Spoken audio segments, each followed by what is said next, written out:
en este 17 de octubre, un día muy interesante, un día muy importante, en una semana que parece, ¿no, Felipe? La paradoja, el contrasentido de lo que fue aquel 17 de octubre, ¿no? Donde parece que a las 13 barras de color roja y blanca, que eran las 13 colonias, ¿no? En la bandera norteamericana, y a las 50 estrellas, parece que hay mucho que está haciendo lobby para meter la estrella número 51. ¿Y qué significado toma eso hoy, ¿no? 17 de octubre. En este contexto que estamos viviendo, cobra un significado muy importante el recordar estos 80 años del 17 de octubre, ¿no? De aquella jornada donde las masas populares, los trabajadores, fueron en búsqueda de la libertad de Juan Domingo Perón, ¿no? Uno de los principales líderes y estadistas del mundo que vivió, que tuvo el siglo XX, ¿no? Y no se equivocaban. Eso creo que hay que tenerlo en cuenta, no se equivocaban, porque lograron liberar a Perón con todo lo que significó después en el proceso que fueron esos años de gobierno, del primer y segundo gobierno de Juan Domingo Perón, ¿no? Y creo que hoy estamos viviendo una especie de década infame, donde sectores de la población también están reclamando, en este caso, la libertad de Cristina Kirchner, pero sobre todo, y me parece que fundamentalmente, es terminar con este proceso político y económico que estamos viviendo, que va claramente hacia la destrucción de todo lo que conocemos como la República Argentina, porque lo que se vivió hoy a la mañana, o hasta hace unos instantes ahí en la sede de la Andis, creo que da cuenta de lo que es del tipo de gobierno que tenemos, digamos, concretamente. Es la carnadura del tipo de gobierno que tenemos, ¿no? Porque uno ve los acuerdos con Estados Unidos, la caída del precio del dólar, pero después nuevamente la subida. Son cosas que dan la sensación que ocurren en otra dimensión, que si bien nos afecta, no es algo directo o de inmediato. Lo que estábamos viendo ahí en Andis es claramente lo que significa este gobierno, lo que significan las políticas de este gobierno. Donde se acercó la gente, ¿no? Para que se instrumente la ley de emergencia, que el Congreso justamente ratificó, para que haya un aumento en las prestaciones. Digamos, no es que acá se está pidiendo algo que esté fuera de la normalidad, se está pidiendo una de las políticas más de la República Argentina, ¿no? Una de las madres que dieron testimonio ahí en las distintas notas que se pudieron ver por la televisión, es que traía a colación algo que normalmente repiten los libertarios: dentro de la ley todo, fuera de la ley nada. Y ellos dicen, es una ley que se aprobó, que se vetó, que se insistió y que quedó conformada como ley. Existe, es real. Y tienen que dar esta ley de emergencia en discapacidad, tienen que dar todos los elementos, todo lo que requiere para terminar con esta emergencia. Y entonces nos obligan, decía la mujer esta, madre creo que eran de 2 criaturas con discapacidad, a tener que tener esta actitud violenta. Y esto es lo peor o lo más desgraciado de este momento, que obligan a la población a tener que buscar, a pelear, a confrontar por sus propios derechos. Había otros ejemplos que se veían en las distintas imágenes, como por ejemplo un policía de la ciudad de Buenos Aires acercándose a los familiares que estaban ahí en la puerta de Andis, a preguntarles cómo debía ser él, cómo debía interactuar ante la obra social que tiene, para que pudieran atender a un hijo que tiene con discapacidad, un policía. Puede ser que después se transforme en uno de los que reprime o no, qué sé yo. Pero digo, esta situación atraviesa transversalmente a toda la sociedad, y creo que eso va a terminar siendo el cadalso para este gobierno. Es uno de los datos más interesantes que se da justo en este 17 de octubre, un 17 de octubre que, como decíamos al inicio, Ramiro, no sé si estabas conectados, se presenta como una paradoja, ¿no? Como un contrasentido del significado de lo que fue el 17 de octubre, en un momento donde prácticamente el tesoro norteamericano está en la mesa de dinero del señor Caputo, ¿no? Comprando pesos, comprando títulos, yendo para acá, yendo para allá, donde yo no recuerdo, no sé, Felipe, vos, Ramiro, que haya habido una injerencia en la soberanía, porque la moneda es un detalle de soberanía, ¿no? La moneda. Yo creo que injerencia hubo en varios de los gobiernos que tuvimos, en las últimas dictaduras, pero también tuvimos injerencia en el gobierno de Menem, en el gobierno de la Rúa y en el de Macri. Ahora, de una manera tan desembosada como esta, no. Bennett, el enviado no oficial, digamos, de lo que sería la Cancillería norteamericana, hablando directamente con los gobernadores, hablando directamente con los legisladores, llamando a la atención, negociando para que no, por ejemplo, se modificara el texto de la ley de limitación del DNU. Eso obligó a que volviese al Senado, que hoy no se pudo sesionar este jueves pasado, que tenía, entre otros temas, no solo insistir en el proyecto de DNU, sino también evitar, por ejemplo, la privatización de Nucleoeléctrica, de la empresa que controla las centrales nucleares de la Argentina. Esta intromisión es vergonzosa. De patriotismo que hay por parte de los sectores de políticos, que no solo que aceptan encontrarse, sino que terminan activando a favor de los intereses de Estados Unidos. Esto también queda cada vez más claro, porque si Bennett y Bessent activan sin vergüenza sobre los distintos poderes políticos o los distintos referentes políticos, y esto queda mucho más claro que la reacción, la actitud que tienen después los gobernadores de Provincias Unidas, los diputados y senadores que los representan, y de otros grupos que son, digamos, de la avenida del medio. Esa actitud queda confirmada de que tuvieron éxito las acciones de lobby por parte del gobierno de Estados Unidos. Ni qué decir. Ahí le quería preguntar a Ramiro, ¿no? Por parte de Milei, que es más que obscena, ¿no? Sí, le quería preguntar a Ramiro ahí cómo juega Trump, ¿no? Esta figura que asumía su gobierno con la sombra de ser payasesco, ¿no? Un personaje pintoresco, y en definitiva, en el tiempo desde que está en el gobierno, Trump se ha puesto número uno en la agenda global, y bombardea barcos en Venezuela o lanchas que, según esos datos, llevarían droga, es incomprobable. Se mete diciendo que van a hacer edificios en Gaza y entra en la economía de lleno, ¿no? Como decía Felipe, en la economía argentina. ¿Qué es el verdadero Trump, el que no pudo hacerlo en su primera vuelta, Ramiro? No, yo quiero decir que no coincido en nada con ustedes. Y mi punto de vista es que este 17 de octubre nos encuentra el país en las puertas del desarrollo, una oportunidad histórica, ¿no? De dejar atrás. Se ve que Vélez anduvo por la casa, por el balcón de Barracas. Disculpe, Yapu, pues están muy melodramáticos usted. Usted cuando dice Bennett se refiere a Bessent. Yo para ir Bennett y Bessent son dos cosas distintas. Listo. Son dos.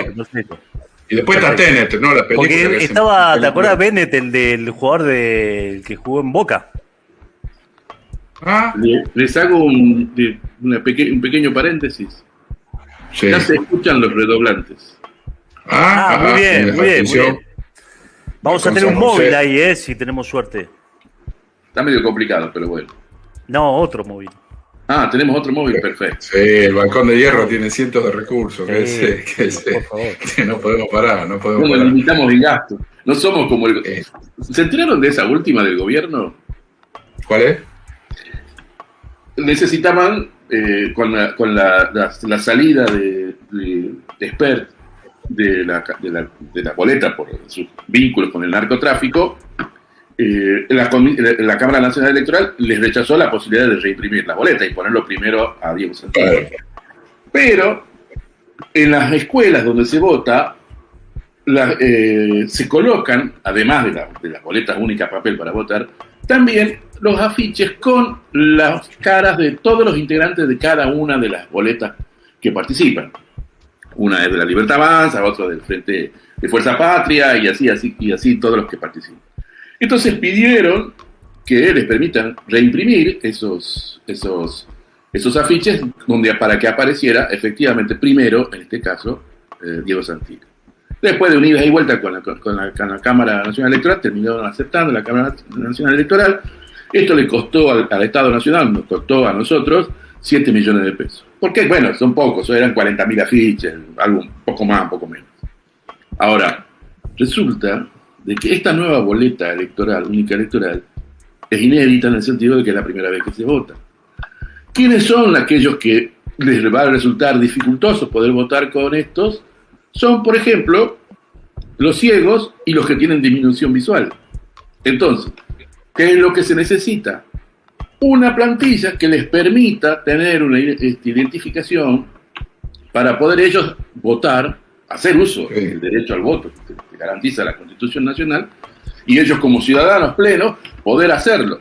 Bueno, eso cuesta 3 millones de pesos para hacer la boleta para la ciudad de Buenos Aires y para la provincia de Buenos Aires.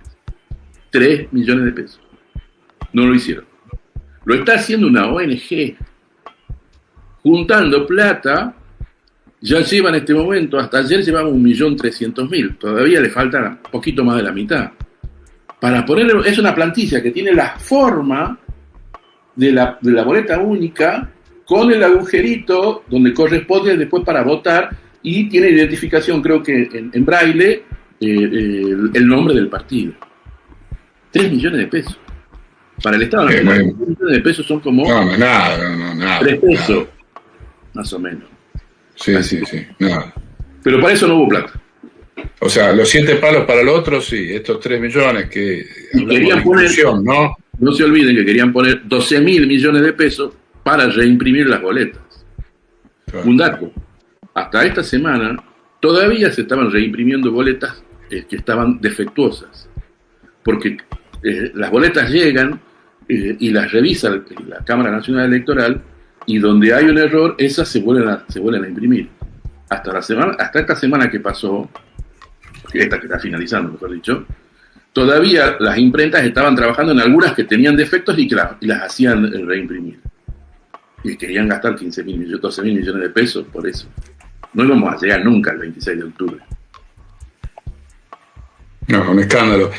El hecho del escándalo de Spert, que hay que reconocer que lo han escondido de una manera extraordinaria, ¿no? Porque de un día para otro, incluso se hizo stand-up del nuevo candidato que va allí por la Libertad Avanza, etcétera, etcétera. Pero vamos a seguir hablando en un ratito nada más. Ramiro, ¿usted qué nos va a presentar hoy en su columna internacional? ¿Usted no me va a dejar hablar del 17 de octubre?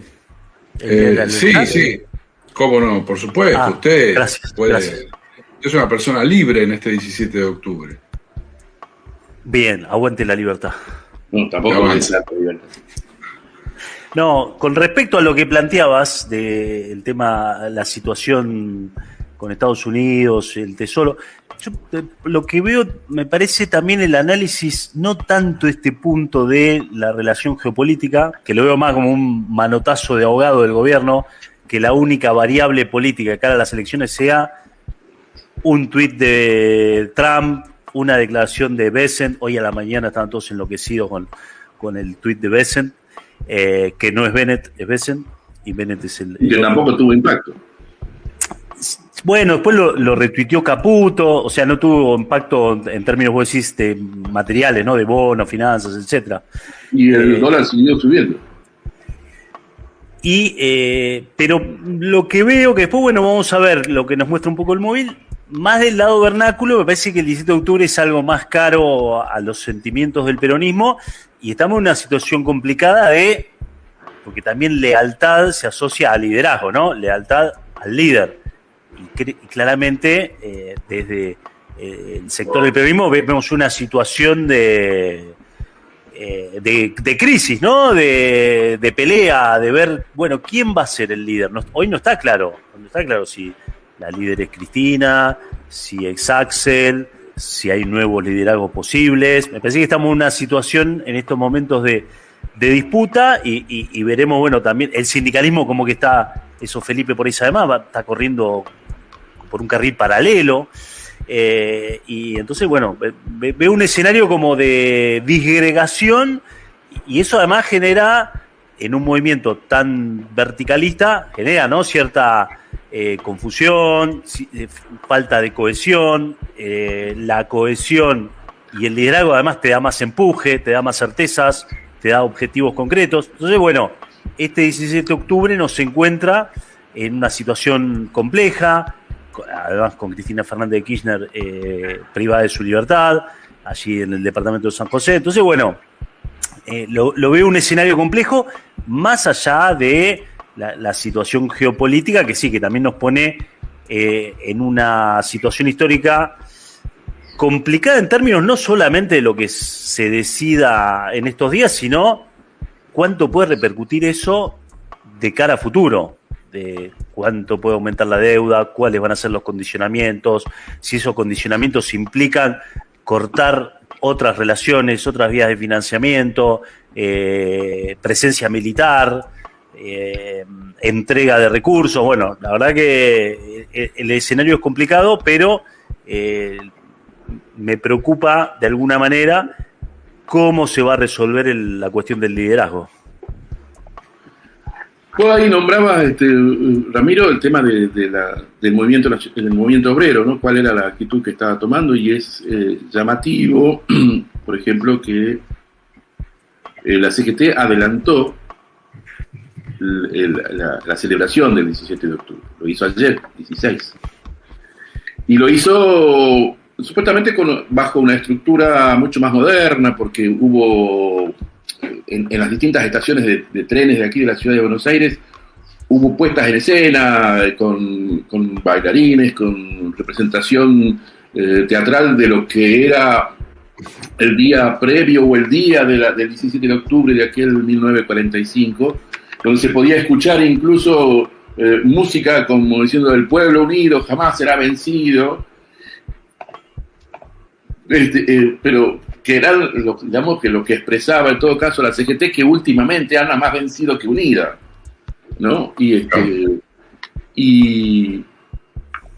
eso, y después se tradujo después en una actividad que se realizó frente al edificio de la CGT, el histórico edificio de la CGT, que está ahí en la calle Azopardo, esquina Avenida Independencia, donde hicieron este famoso mapping con imágenes de Perón, de Evita, de aquella jornada histórica, y también con la participación, presencia de algunos dirigentes políticos y también dirigentes sindicales, donde Héctor Daer habló de que van a rechazar cualquier tipo de reforma laboral que no incluya la reducción del horario, de la cantidad de horas de un trabajador. O sea, está claro que acá este gobierno, como uno lo está viendo, lo va a reducir el horario de los trabajadores, pero porque no van a tener dónde trabajar, digamos. Entonces, te van a echar sin ningún tipo de inconveniente, es lo que buscan, no sé, bueno.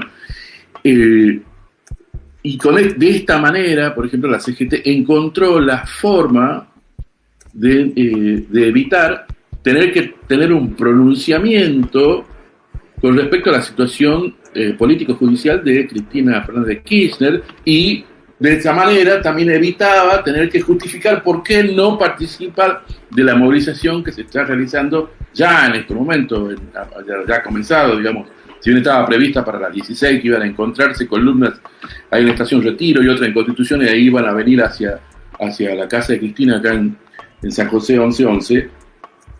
De esta manera ellos encontraron esta forma para evitar tener que expresarse. La verdad que está claro, así como está desembosadamente claro que Estados Unidos, el gobierno de Estados Unidos, influye y determina en las decisiones de sectores políticos acá en Argentina, está claro y de manera desembosada que la actual CGT no comulga en nada con Cristina y no quiere encontrarse ni siquiera expresando solidaridad con Cristina. Y en este día del 17 de octubre, que, mal que les pese, ella es o sigue siendo la presidenta del Partido Justicialista.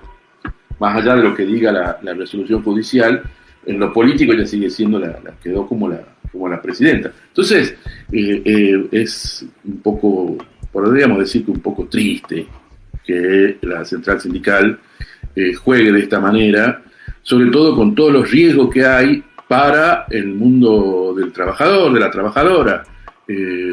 La intención del gobierno de terminar con los derechos laborales es clara y manifiesta, más allá de que pueda haber cierto grado de resistencia y cierto grado de tanto en las legislaturas, en el Congreso, como en sectores de los juzgados de trabajo, ¿no? Pero la situación es complicada, más allá incluso de que se pueda tener un resultado adverso o relativamente adverso para el gobierno en estas elecciones del 26 de octubre. Creo que van a tratar de avanzar en destruir esta estructura que tiene la Argentina en lo que hace al derecho de los trabajadores, ¿no? Es interesante ahí el dato. Creo que nuestras generaciones crecieron con esa famosa imagen de una Argentina que era distinta, digamos, al resto de Latinoamérica, y aquello que la diferenciaba de la explotación a la que eran sometidos chilenos, bolivianos, paraguayos, venezolanos, colombianos, era justamente la normativa laboral que nace después o durante el primer peronismo. Entonces, ahí me parece que el dato es impresionante si uno se pone a pensar en términos épicos, una batalla que lleva ya 70 años por parte de las oligarquías y las élites extranjerizantes de querer destruir todo aquel sistema que en definitiva sigue siendo el orgullo y aquello que diferencia a la Argentina de muchos lugares, si bien las normativas laborales, como bien sabemos, han progresado, por suerte, para los habitantes de aquellos países, y Argentina hoy día es uno de los países que por ahí tiene la mayor carga horaria, sigue teniendo una carga horaria bastante grande. Cuando uno ve al ministro de Economía o de Finanzas, no sé cómo es ahora, hablando, diciendo que el problema de la Argentina son las leyes laborales, y uno dice, pero muchachos, siempre con el mismo cuento, o sea, siempre el problema va a ser el laburante, siempre el problema va a ser el laburante, o sea, ya sea buscándole por la ley o ya sea buscándole por otro lado. Y una verdad de perogrullo que yo recuerdo en mi primera clase de Derecho en la universidad estaba viendo una profesora, mejor dicho, y dijo, muchachos, chicas, las leyes son para los pobres, porque los poderosos las leyes se la pasan por las bolas. Y es una verdad absoluta, o sea, las leyes defienden a los pobres, y estos tipos te cuentan que por esas leyes vos no conseguís laburo. Una cosa de una psicopatía que verdaderamente ya lleva 70 años esta psicopatía aplicada a través de golpes militares, a través de gobiernos traidores como el de Menem, a través de gobiernos como el de Macri, como el de la Rúa, ahora el de Javier Milei. Digo, bueno, en la épica la batalla sigue adelante, ¿no? O sea, es una batalla épica y me da la sensación que con esta intromisión, y acá cierro yo, de los Estados Unidos en estos términos delicados económicos, donde ya ponen la pata en lo económico, no a través del Fondo Monetario Internacional, etcétera, sino que son ellos, la pongo yo porque quiero. Hay como una batalla definitiva. Me da la sensación que no en esta elección, pero sí en la próxima se juega la final de algo que yo no me animo a definir, pero sí se juega una final. Yo veo una final de no sé qué bien, pero de algo grande en el futuro de la Argentina. Pero uno tiene como un proceso corriendo en la cabeza, como en las computadoras, que dice, tiene un proceso en segundo plano, ¿no? Dice y dice, ¿qué pasará? ¿Viste? ¿Se irá todo a la mierda? ¿Veremos de nuevo una película con otros actores? Pero que en definitiva, si se sacan la máscara, son siempre los mismos. Entonces, me parece que eso está pasando en todos, ¿no? Y sobre todo... Con respecto a eso, lo que vos decís, ¿se acuerdan ustedes del año 2001? Hay una diferencia. La crisis del año 2001 fue una crisis muy fuerte, ¿no? O sea, no fue una crisis pasajera. Tuvo un impacto que duró, además, consecuencias muchos años. Sin embargo, en ese momento, el que podríamos decir que menos la padecía un poco menos era el asalariado, el que tenía un salario, el que tenía un sueldo, la pasaba un poco mejor, con limitaciones obviamente, pero un poco mejor. Aquel que estaba en esa zona gris de la economía, el autónomo, ese estaba destruido. Hoy, esta crisis que estamos viviendo y que podría estallar si este gobierno se cae, nos complica a todos por igual. O tal vez, siempre obviamente que a las clases más bajas, más desposeídas, la complicación es mucho mayor. Quiero decir que el arrastre de tsunami que puede llegar a producirse llega a mucha más sectores de la población, incluso aquellos que creen que están medianamente resguardados, medianamente asegurados. Yo creo que en ese sentido, esto que estamos viviendo va a ser peor, y esto era lo que habría que tratar de evitarlo, ¿no? Ahí tenemos un especial preparado por nuestro querido Cristian Brennan, con el CM, con el amigo César Marchione y todo el staff de Balcón de Hierro sobre este 17 de octubre. Los invito a mirarlo, lo compartimos con nuestros seguidores del Balcón de Hierro. Me vinieron a buscar al hospital militar y me llevaron a la casa de gobierno. Y me acuerdo que el general Farrell me dijo, bueno, pero dígame una cosa, ¿y qué es lo que cree usted que hay que hacer? Le dije, pero mi general, llama a las elecciones. ¿Qué están esperando ustedes para llamar a elecciones? Yo creo que ya el gobierno provisional ha cumplido perfectamente con su misión, se ha preparado ya toda una acción futura y se le ha enterado al pueblo qué es lo que nosotros queremos hacer. Sabe también qué es lo que quiere hacer la Unión Democrática. Y entonces, ¿qué se llama? Si los eligen a la Unión Democrática, allá ellos, el pueblo ya habrá, diremos, buscado su propio destino. Y si nos eligen a nosotros, bueno, tendremos la fuerza de realizar lo que venimos pensando. El general Farrell estuvo totalmente de acuerdo conmigo, y entonces él nomás allí me dijo, bueno, perfectamente, llamamos a elecciones. Yo me paré y le dije, bueno, mi general, palabra de honor, nos dimos la mano. Le digo, ¿me voy? Entonces dijo, déjese de embromar, venga, estos locos nos van a quemar la casa de gobierno, salga al balcón y háblale para que se vaya. Bueno, efectivamente, salí al balcón. Cuando llegué al balcón, fin con todo el ajetreo del día, yo ni sabía lo que les iba a decir había como 1 millón de personas en la plaza. Les pedí que cantaran el himno, ¿sabes? Para armonizar un poco el discurso, para pensar lo que les iba a decir. Mientras ellos cantaban, yo armé mi discurso. El himno argentino es bastante largo, me dio suficiente tiempo como para armar el discurso. Y entonces les hablé.